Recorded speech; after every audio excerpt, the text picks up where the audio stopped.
우리 다 같이 한음성으로 읽겠습니다. 이스라엘아 들으라. 우리 하나님 여호와는 오직 유일한 여호와이시니 너는 마음을 다하고 뜻을 다하고 힘을 다하여 내 하나님 여호와를 사랑하라. 오늘 내가 내게 명하는 이 말씀을 너는 마음에 새기고 내 자녀에게 부지런히 가르치며 집에 앉았을 때에든지 길을 갈 때에든지 누워 있을 때에든지 일어날 때에든지 이 말씀을 강론할 것이며 너는 또 그것을 내 손목에 메어 기호를 삼으며 내 미간에 붙여 표로 삼고 또 내 집 문설주와 바깥문에 기록할지니라. 아멘. 오늘은 어린이 주일입니다. 참 요즘은 어린이 주일이 따로 없어도 된다고 말하는 사람들이 많습니다. 왜냐하면 365일이 어린이날처럼 어린이 중심으로 모든 삶을 살아가기 때문입니다. 그러나 우리가 또 알지만 또 많이 소외되는 어린이들도 더러 많다는 것을 알기에 우리가 또 이런 날을 맞이하는 것 같습니다. 2018년도에 세계 보건국에서 OECD 나라들을 상대로 어린이와 청소년 행복도 조사를 했습니다.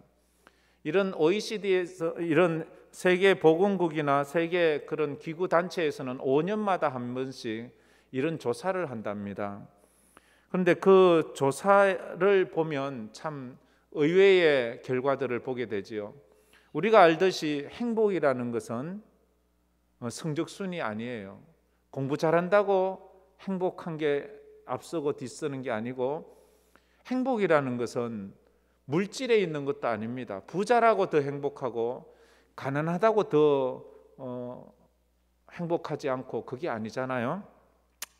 이때 조사 OECD 전체 중에서 전체가 다 포함하지 않았고 참여한 국가가 27개 국가였습니다. 2018년도에 각 나라마다 그 나라의 아이들의 행복 지수를 평가했는데 27개 나라 중에 우리 한국도 같이 했는데 한국이 몇 위였는가 하면 충격적인데 27등이었습니다.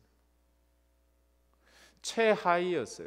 우리 한국의 아이들이 제일 불행하다고 그렇게 말했어요. 어느 때보다도 잘 살잖아요. 어느 때보다도 아이들을 소중히 여기잖아요. 물론 어떤 아이들은 소외되고 참 괴롭힘을 당하는 아이들도 있지만, 그러나 일반적으로 어느 시대보다도 아이들이라면 최선을 다해서 한 아이를 키우는데 예전에는 보통 한 여인이 5에서 10명 사이의 아이를 출산했잖아요. 요즘은 뭐 한 명도 낳지 않잖아요. 평균이 한 명이 되지 않잖아요. 그래서 그 어린아이 한 명 키우는데 할아버지, 할머니, 어머니, 아버지, 고모, 삼촌까지 다 들어붙어서 키우면서도 이게 막 힘들어서 못 키우겠다. 옛날에는 어떻게 키웠는지 참 이해가 안 될 정도로 존경스러운데, 어쨌든 이런 시대에 사는 우리 한국의 아이들이, 청소년들이 OECD 국가 중 27개국 국가 중 제일 하위에 27등. 이 아이들이 왜 이렇게 행복하지 않을까? 행복하지 않은 이유를 물었어요. 그러니까 첫 번째가 자기가 행복하지 않은 이유가 시간이 없대요. 자기 시간이 없대요. 자유가 없대요. 어느보다도 애를 중심으로 금지옥엽으로 귀하다 키우는 아이들이 시간이 없어서 불행하대요. 그게 70% 아이가 얘기했고요. 그 다음에 두 번째로는 65% 아이가 이야기한 불행한 이유가 스트레스가 많대요. 학교 가도 스트레스, 집에 와도 스트레스, 학원에 가도 스트레스가 많대요. 스트레스가 많대요. 그 어린 아이들이 무슨 스트레스가 그리 많을까요? 여러분 자녀가 너무 컸으면 손주들에게 한번 물어보세요. 어린 아이도 괜찮아요. 말만 하면 돼. 한 2-3살도 괜찮아요. 야, 넌 스트레스가 뭐니? 라고 물어보세요. 정말 의외의 대답을 합니다. 정말 순진한 이야기를 하지요. 아이들은 솔직하니까. 제가 들은 이야기 중에 참 솔직한 얘기 이랬어요. 야, 너 왜 그래 스트레스가 많니? 이러니까 하는 말이 엄마가 내 말 안 듣는데 그게 스트레스래. 아이들은 그래 얘기를 해요. 그리고 세 번째 아이들이 불행한 이유는 잠이 모자란대. 잠이. 우리 아이들은 잠을 많이 잘 것 같은데 뭐 좌우지간 아이들이 잠을 그렇게 편하게 못 자는 것 같습니다. 잠이 참 부족하면 힘들잖아요, 그죠? 여러분들은 어떻게 생각하시나요? 여러분들의 자녀는 행복하십니까? 물어보셨어요? 여러분들의 자녀는 행복한가요? 한번 물어보세요. 이번 주에 제가 오늘 숙제를 몇 개 낼 거예요. 가서 이거 물어보셔야 돼요. 얘, 너 행복하니? 자녀가 결혼했어도 괜찮아요. 뭐 60이면 어때고 70이면 어때요?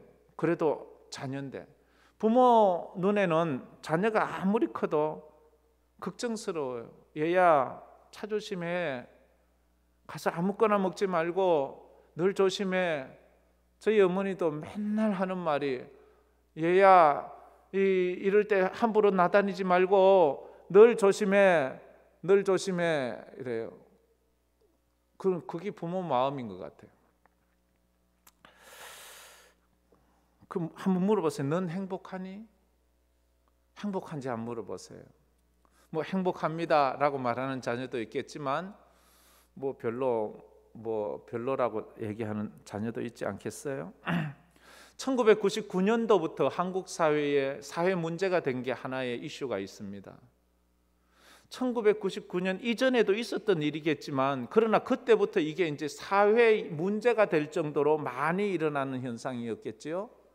뭔가 하면요, 초등학생들의 자살률이 높아지기 시작했어요. 초등학생, 그 어린 아이들이 뭘 자살할 정도로 인생이 그렇게 힘든가? 가끔 제가 초등학생들에게 농담조로 묻는 질문이 이거예요.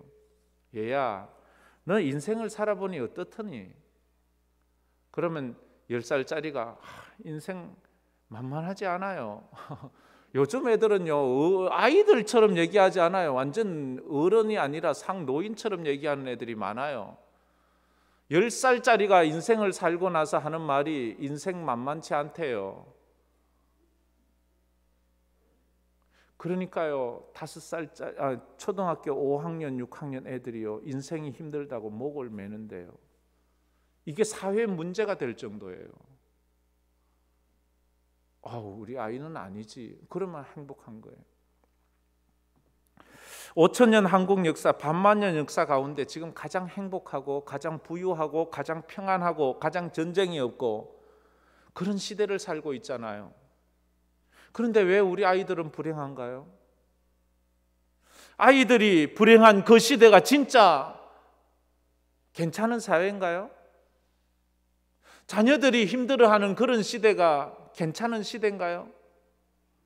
그 아이들이 자라면서 얼마나 더 힘들어야 할까요? 행복을 물려주지 못하고 있는 것 같습니다.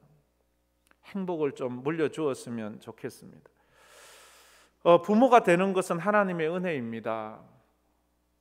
그런데 부모답게 살아가는 것은 더 큰 하나님의 은혜가 있어야 되는 것 같습니다. 부모에게 주어진 사명은 제일 큰 사명이 뭐예요? 자녀잖아요. 자녀. 우린 그걸 누구도 부인하지 않습니다. 내게 주신 가장 큰 사명이 있다면 우리 자녀예요. 내 인생의 결론은 이 자녀가 내 인생의 결론을 낼 수도 있어요.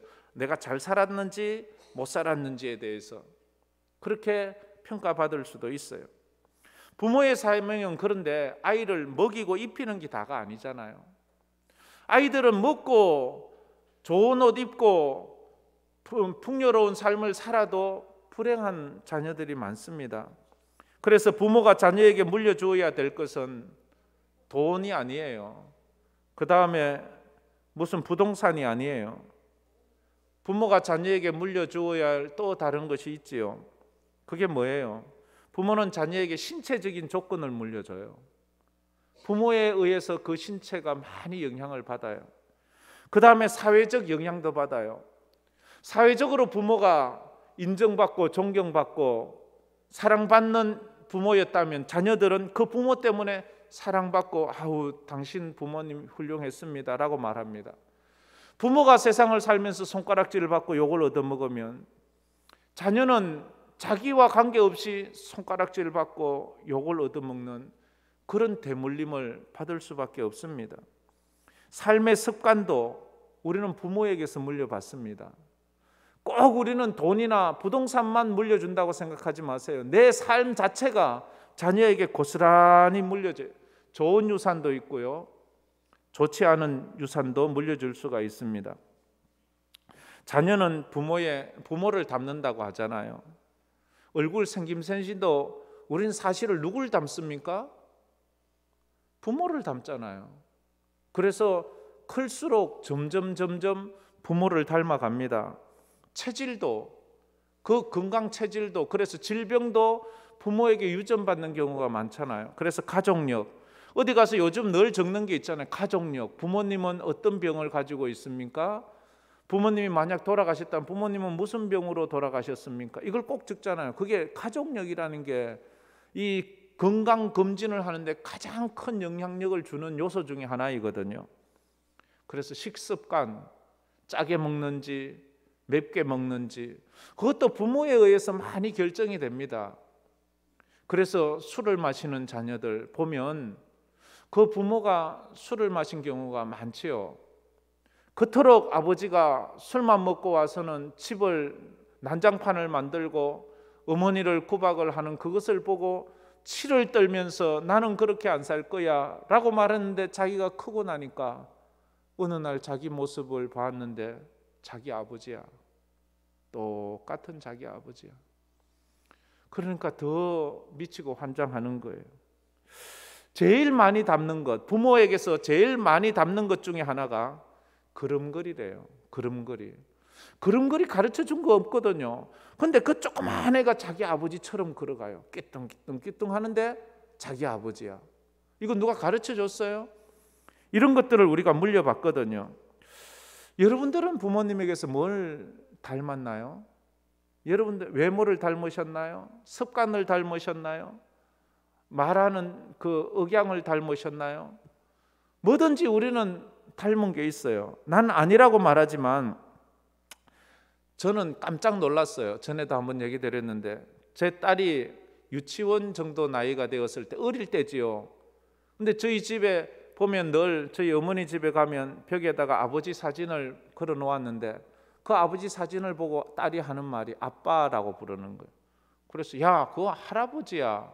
근데 걔 눈에는 아빠인 거예요. 왜냐하면 아빠하고 닮은 거예요.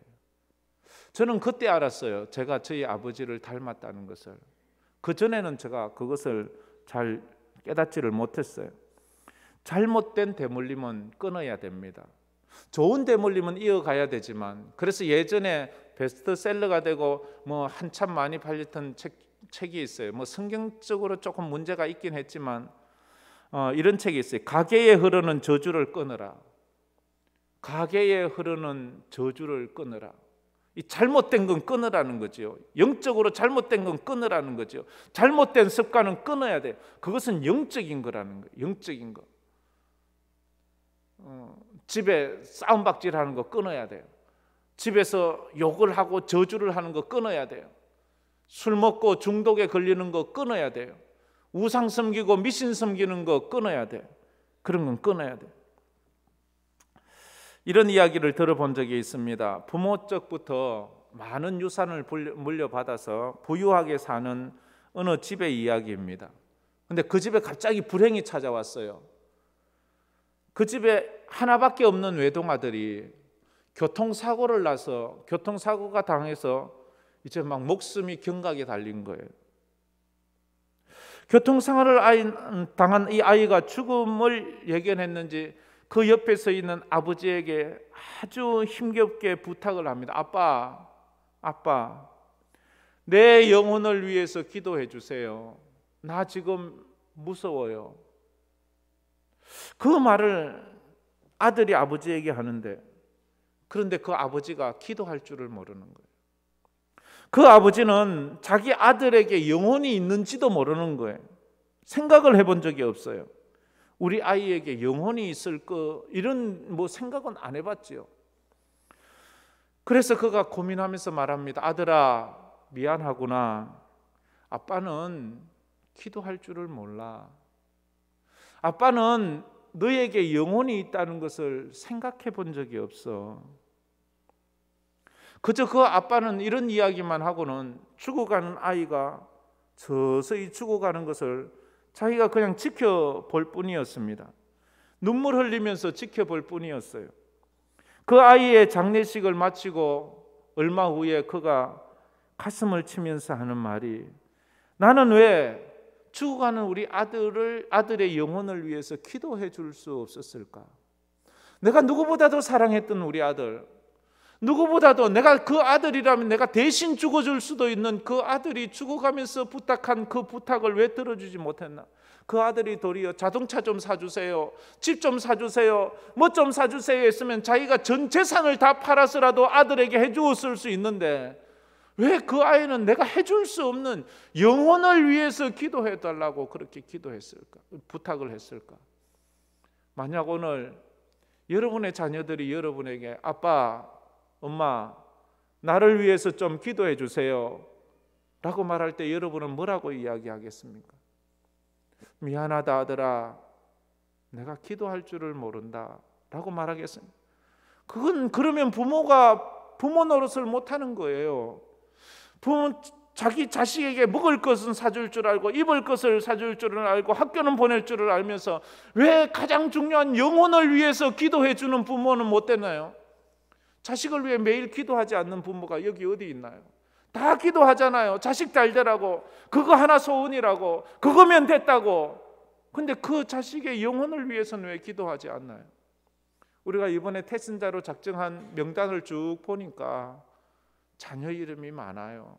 자녀 이름이 많아요. 이번에 저희들이 진짜 눈물로 기도해서 그 자녀들을 주님 앞으로 인도해야 합니다. 어린이 주일 자녀들을 위해서 기도할 때에 주여 저들의 영혼을 불쌍히 여겨달라고 우리가 기도해야 합니다. 이런 이야기가 있습니다. 이건 이야기예요. 그냥 천국에 먼저 간 부모들이 날마다 천국 문을 바라본답니다. 날마다 그 문만 바라본대요. 이유가 자기 자식이 그 문으로 들어오기를 기다리는 거예요. 날마다 그 천국 간 사람이 자기 자녀들이 저 문으로 들어오는 걸 기다리는 거예요. 들어올 때가 지났는데도 들어오지 않으면 그렇게 마음이 아프대요. 그렇잖아요. 집 나간 탕자가 집을 나가는 그날부터 아버지는 동구 밖을 눈이 빠지게 쳐다봅니다. 아침 먹고 바라보고 점심 먹고 바라보고 저녁 먹고 바라보고.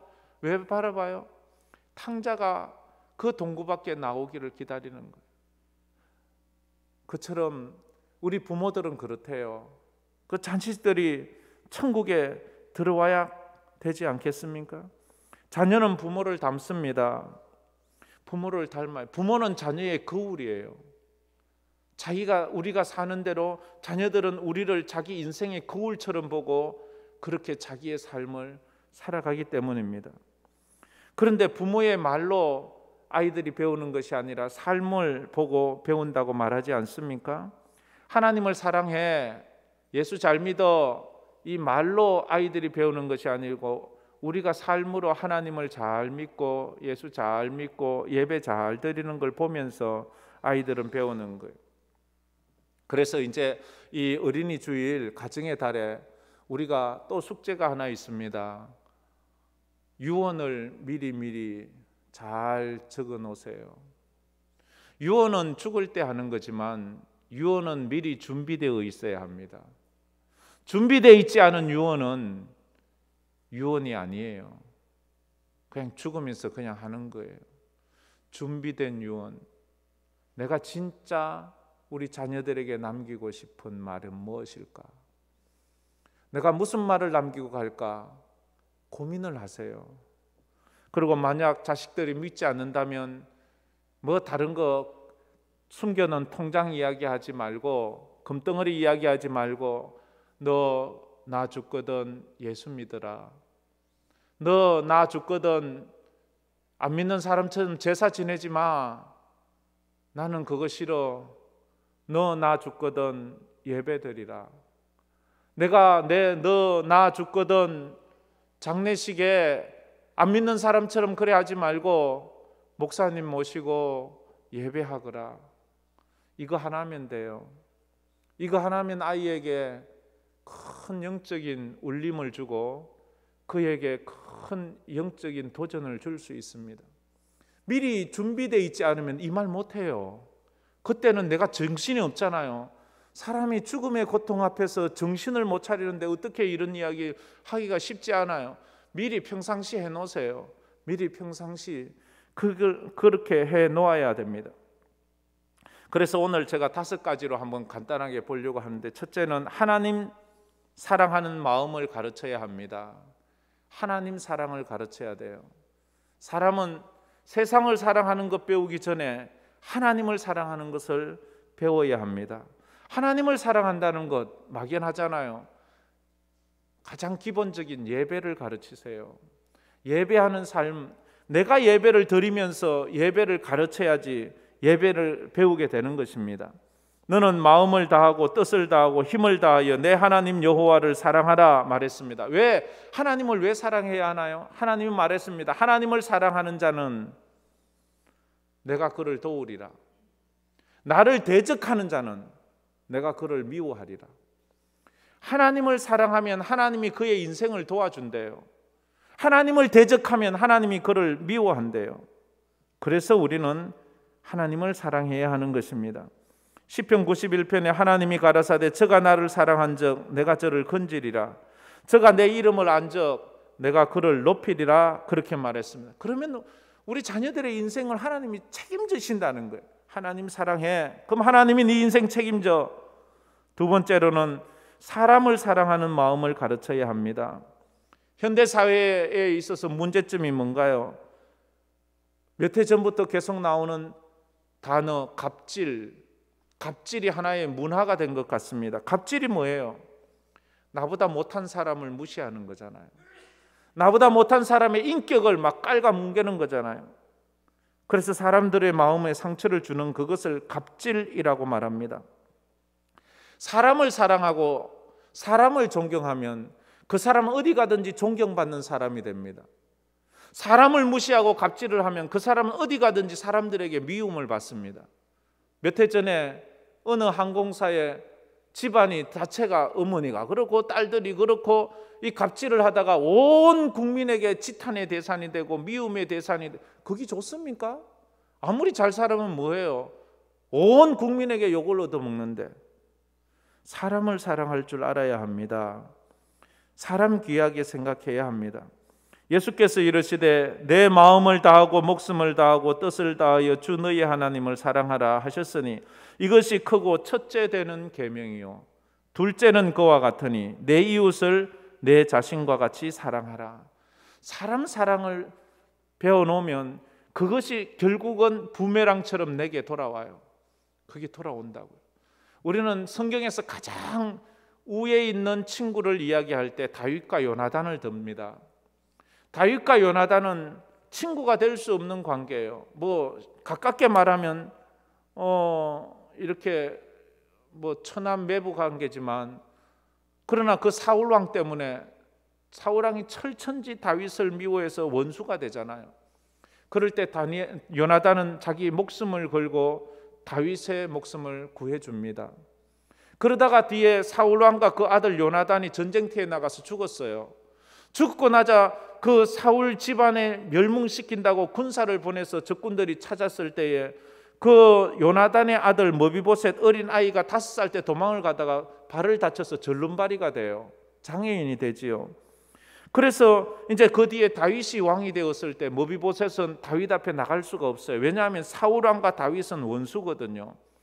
걸리면 자기도 죽을 것 같아 숨어 사는데 다윗이 수소문을 해서 머비보셋을 찾아요. 그래서 데리고 왔는데 머비보셋은 이제 다윗이 자기를 죽일 것이라 생각했는데 다윗이 하는 말이 나는 너희 아버지 요나단의 은혜를 생각한다. 그래서 너는 내게 자식이다 라고 말해요. 사무엘하 9장 7절에 다윗이 그에게 이르되 무서워하지 말라. 내가 반드시 내 아버지 요나단으로 말미암아 내게 은총을 베풀리라.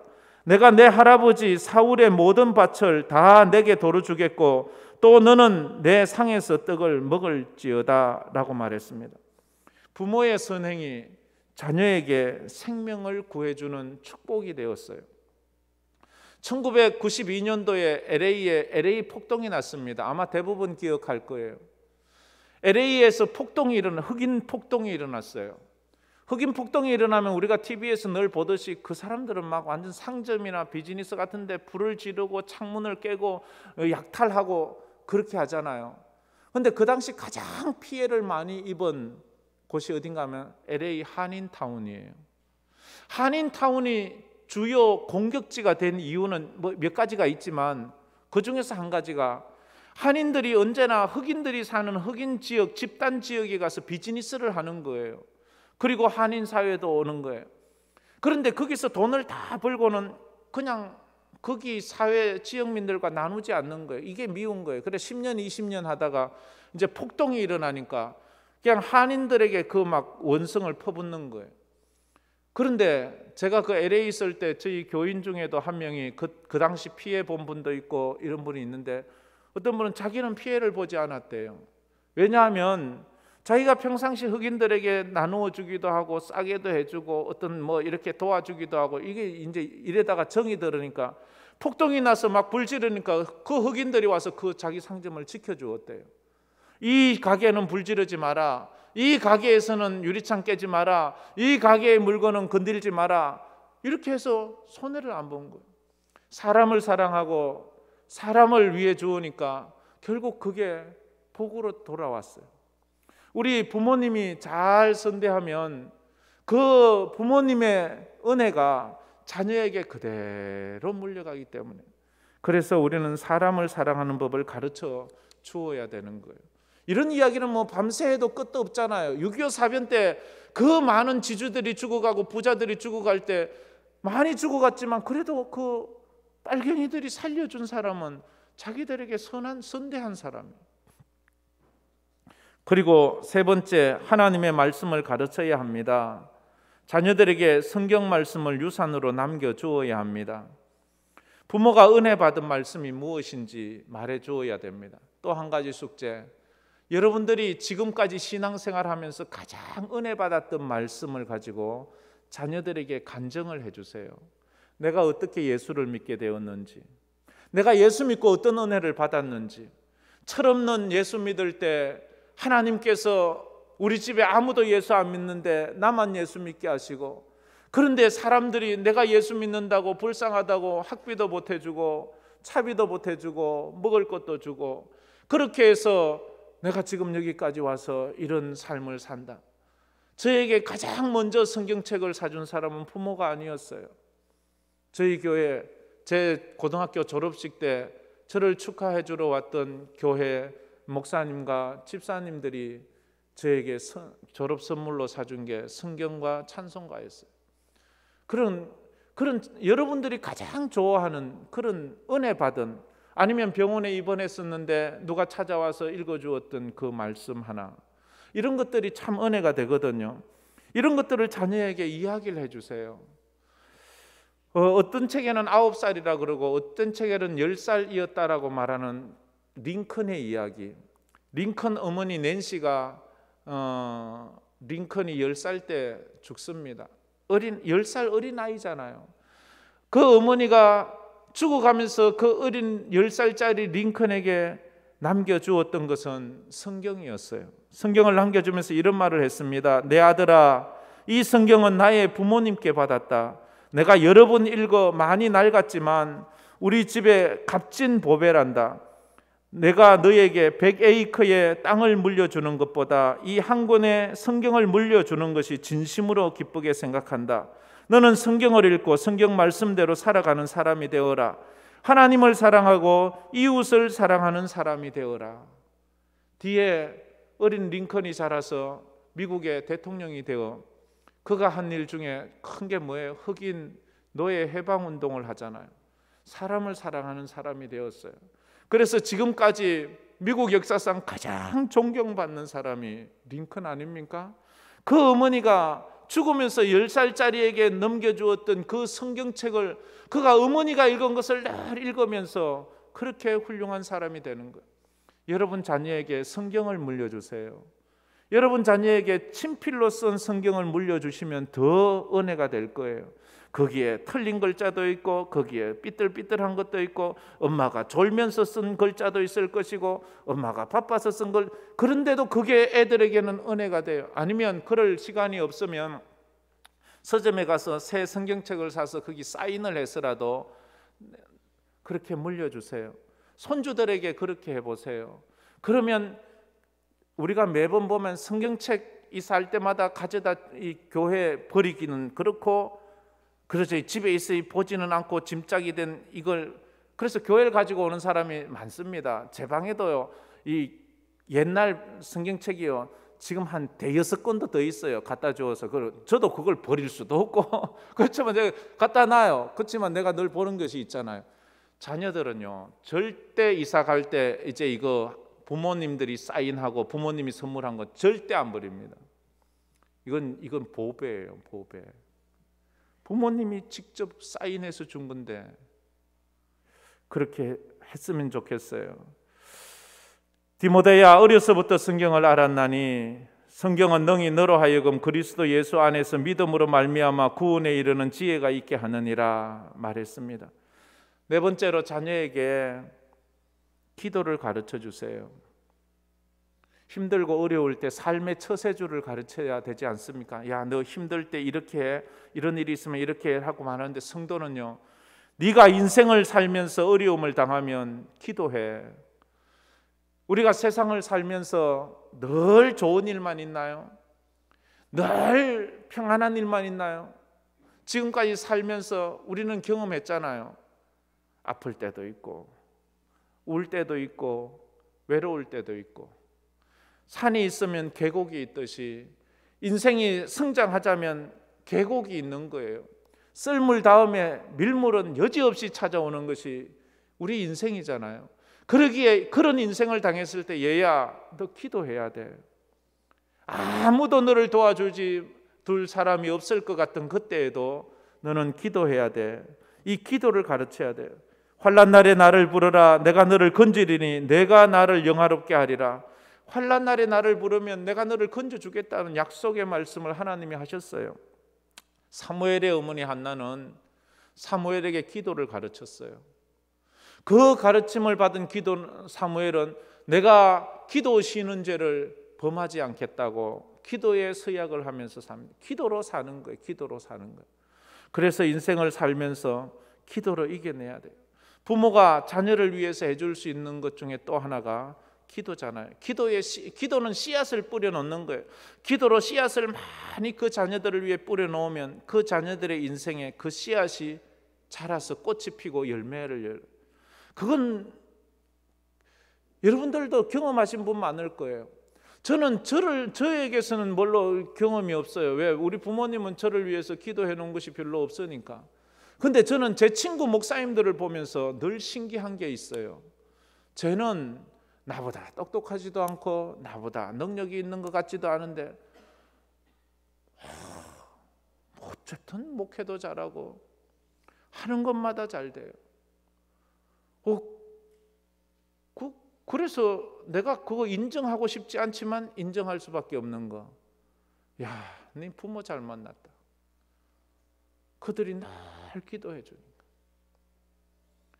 그 기도를 해 주니까. 여러분, 자녀를 위해서 기도를 많이 심으시고 자녀에게 기도를 가르쳐 주세요. 마지막으로 자녀에게 감사를 가르치세요. 감사를 가르친다는 것은 행복을 가르치는 거예요. 인생을 행복하게 사는 사람은 감사하는 사람이에요. 감사하면서 나 불행해 이런 사람 없어요. 감사를 하면 행복해요. 오늘도 일용할 양식을 주셔서 감사합니다. 내가 내일 먹을 거는 아직 준비되어 있지 않았지만 오늘 게 있으니까 감사한 거예요. 오늘을 살 수 있는 지혜를 주셔서 감사합니다. 감사한 거예요. 이러면 행복을 가르치는 거예요. 그러나 불평을 가르치면 불행을 가르치는, 불평하면서 행복한 사람은 없잖아요. 불평한다는 건 뭐가 불만족스럽다는 거잖아요. 부족하자는 거죠. 근데 감사를 가르치세요. 감사하면 그가 감사하는 사람인데, 사람에게도 감사하고 자연에게도 감사하고 직장을 주심에도 감사하고 부모도 감사하고 하나님도 감사하고 교회도 감사하고 내가 오늘 살아있음도 감사하고, 옆에 사람을 보면 내 옆에 그래도 사람이 앉아있네, 그래서 감사한 거예요. 사람들이 자꾸 떠나는 외로운 사람이 있잖아요. 그래 옆에 사람 보고도 말해야 돼. 내 옆에 앉아주셔서 감사합니다 라고 말해요. 한번 말해보세요. 내 옆에 앉아주셔서 감사합니다. 그게 얼마나 감사한지 언젠가는 뼈저리게 느낄 때가 있습니다. 다 떠날 때 누군가가 내 옆에 와 있어주는 게 얼마나 감사한지. 범사에 감사하라. 이것이 그리스도 예수 안에서 너희를 향하신 하나님의 뜻이니라. 하나님의 뜻이니라. 오늘도 함께 예배 드려주셔서 감사합니다. 우리 교회 집사라서 감사합니다. 우리 교회 권사님이라서 감사합니다. 우리 교회 장로님이라서 감사합니다. 이 시간 코로나 때문에 다들 힘들고 어려운데 함께 하나님을 예배해 주셔서 감사합니다. 이게 얼마나 감사해요. 자녀가 부모에게 듣는 최고의 말이 뭔지 아세요? 우리 자녀들이 그 부모에게 듣는 최고의 말, 네가 내 자녀라서 나는 행복해. 이거 숙제예요. 이번 주에 여러분 자녀들에게 꼭 해줘요. 네가 내 아들이라서, 네가 내 딸이라서 아빠는, 엄마는 행복하단다. 그 말 해보세요. 그러면 자식들이 입이 쭉 올라가면서 그냥 아이고 뭐 그러려고 뭐 익하지만 마음은 얼마나 행복한지 몰라요. 얼마나 마음이 기쁜지. 자기 자존감을 높이는 거잖아요. 자기를 이 땅에 태어나게 하신 분이 자기를 자랑스럽게 하면 다 자랑스럽게 하는. 근데 가끔은 네가 내 딸이라는 게, 네가 내 자식이라는 게 참 부끄럽다, 이렇게 말하면 걔는 그 인생이 부끄러운 거예요. 왜? 자기를 낳아준, 자기 인생이 존재케 한 그분이 자기를 부끄럽다 하는데 다 자기를 부끄럽다고 생각할 것 같은 거예요. 그럼 애들이 어디 가든지 기가 푹 죽어요. 그러지 마세요. 숙제, 네가 내 자식이라서 엄마는 아빠는 행복하다, 이거 꼭 하세요. 부모가 자녀에게 듣는 최고의 말은 그 반대겠지요. 엄마가 내 엄마라서 나는 행복해요. 아빠가 내 아빠라서 너무 행복해요. 나는 다시 태어나도 엄마의 딸이 되고 싶어요. 이건 진짜로, 그런 인생은요 성공한 인생이에요. 좀 가난해도, 좀 남들이 몰라줘도 그런 인생을 사신 여러분은 성공한 인생입니다. 할렐루야. 자식들이 인정해 주잖아요. 자식들이 소중하게 생각하잖아요. 우리 엄마가 제일 좋아. 우리 엄마는 이 세상에서 가장 이렇게 힘들게 사셨어도 우리를 이렇게 잘 키워주셨어 라고 말하잖아요. 대물림이라는 말이 있습니다. 대물림이 뭐예요? 부모의 가업을 자식이 물려받는 것을 대물림이라 그럽니다. 쉽게 말하면 부모의 인생이 자녀의 인생에 계속 이어지는 것이 대물림이에요. 불행한 대물림은 끊어야 됩니다. 가난은 대물림 되어서는 안 돼요. 불행은 대물림 되어서는 안 돼요. 질병도 대물림 되어서는 안 돼요. 이제 영적으로 끊어야 돼요. 그 중에서 가장 끊어야 돼요. 지옥이 대물림 되어서는 안 돼요. 그 아이들에게는 천국이 대물림 되어야 됩니다. 할렐루야. 우리 자녀들에게 그런 영적인 유산을 물려줘야 돼요. 육체적으로도 DNA는 부모 것을 자녀가 물려받게 되어 있습니다. 영적인 DNA를 우리 자녀들에게 물려주는 우리가 되어야 되는 것입니다. 나는 내 자녀에게 무엇을 물려줄까? 내 자녀들은 내게서 무엇을 물려받았으면 좋겠는가? 한번 고민을 해보세요. 그리고 나누어 보세요. 그러면 자녀들이 행복한 인생을 살 거예요. 하나님 사랑하는 거, 사람 사랑하는 거, 말씀 보는 거, 기도하는 거, 감사하는 거, 한마디로 딱 말하면 믿음을 물려주세요. 믿음을 물려주세요. 마땅히 행할 것을 아이에게 가르치라. 그리하면 늙어도 그것을 떠나지 아니하리라. 마지막 숙제, 여러분이 가장 좋아하는 찬송가를 아이들에게 말해주세요. 아빠는 이 찬송가를 제일 좋아해. 엄마는 이 찬송가를 제일 좋아해. 그 이유는 이 찬송가에서 은혜를 받았기 때문이야. 그때 이런 일이 있었는데 이것이 내게 큰 은혜가 되었어. 제가 지금까지 불렀던 찬송 중에 가장 성도들이, 많은 사람들이, 다른 것도 있지만 눈물 흘리며 부르는 찬송, 왜 우세요? 물었을 때 우리 엄마가 좋아했던 찬송이거든요. 그 이야기를 가장 많이 들었던 찬송이 이 찬송입니다. 내 주를 가까이. 이 찬송 우리 한번 불러봅시다. 여러분들의 찬송가를 자녀들에게 물려주세요. 그럼 자녀들이 그 찬송 부르면서 언젠간 울어요. 여러분 생각하면서 은혜 받고.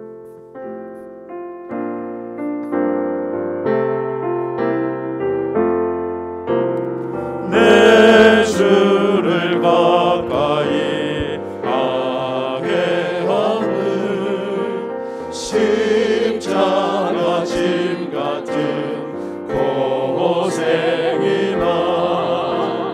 내 인생 소원은 늘 찬송하면서 주께 더 나아가기 원합니다. 내 고생하는 것 옛 야곱이 돌베개 메고자 갔습니다. 그 외로 소원이 늘 찬송하면서 주께 더 나아가기 원합니다.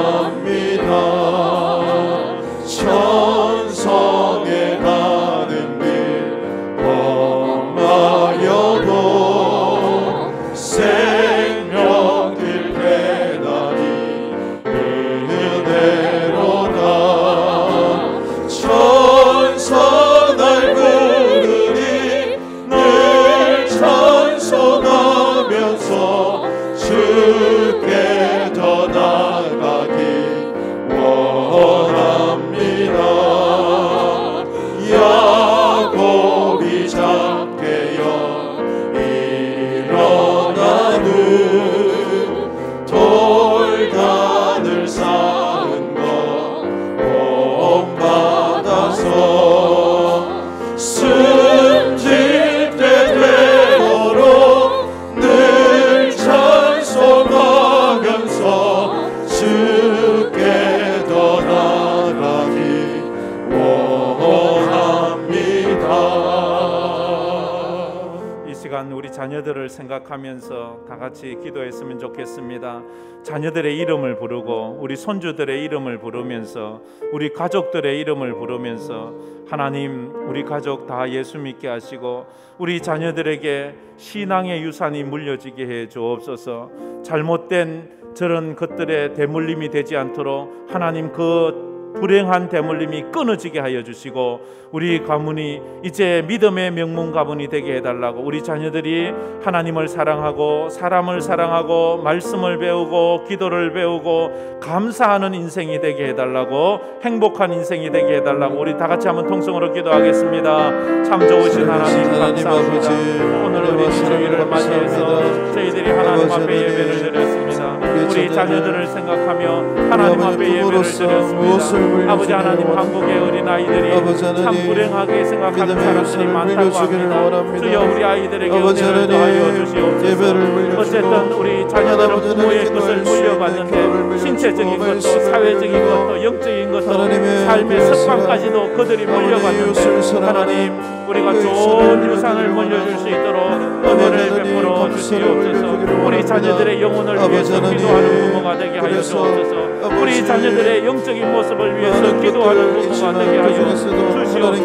그래서 자녀들에게 하나님을 사랑하는 것을 가르치게 하시고 사람을 사랑하는 것을 가르치게 하시고 하나님의 말씀을 가르치고 또 기도하는 것도 가르치고 감사를 가르쳐서 인생을 살아가면서 그들이 행복을 노래하는 자녀들 되게 하여 주옵소서. 아버지 하나님, 그래서 그들이 이 땅에 존재하는 것이 행복이라는 것을 가르쳐 주게 하여 주시옵소서. 아버지 하나님, 믿음의 명문, 축복의 명문 가문들이 다 될 참 좋으신 하나님, 불행한 때를 살아간다고 말하는 사람이 많습니다. 어느 때보다도 풍요하고 어느 때보다도 평안한 시대임에도 사람들의 입에서는 만족과 행복보다는 힘들고 불행하다는 말을 많이 합니다. 행여나 우리 자녀들이 그럴까 염려스럽습니다. 주님, 우리 자녀들이 이 땅을 행복하게 살게 하여 주시옵소서. 영적인 대물림을 할 때에 불행한 대물림이 아니라 행복한 대물림이 되게 하여 주시옵소서. 아버지 하나님, 하나님을 사랑하는 마음을 가르치게 하여 주시고 사람을 사랑하는 자녀들이 되게 하여 주시옵소서. 기도하는 자녀, 아버지 말씀 보는 자녀, 감사하는 자녀가 되게 하여 주시옵소서. 그래서 우리 황금교회 모든 성도들의 가정은 믿음의 명문가가 다 되게 하여 주시고 우리 자녀들이 어디를 가든지 인정받고 존경받고 사랑받는 우리 자녀들 되게 하여 주시고 이 땅에 기둥처럼 쓰임받는 인재들이 다 되게 하여 주시옵소서.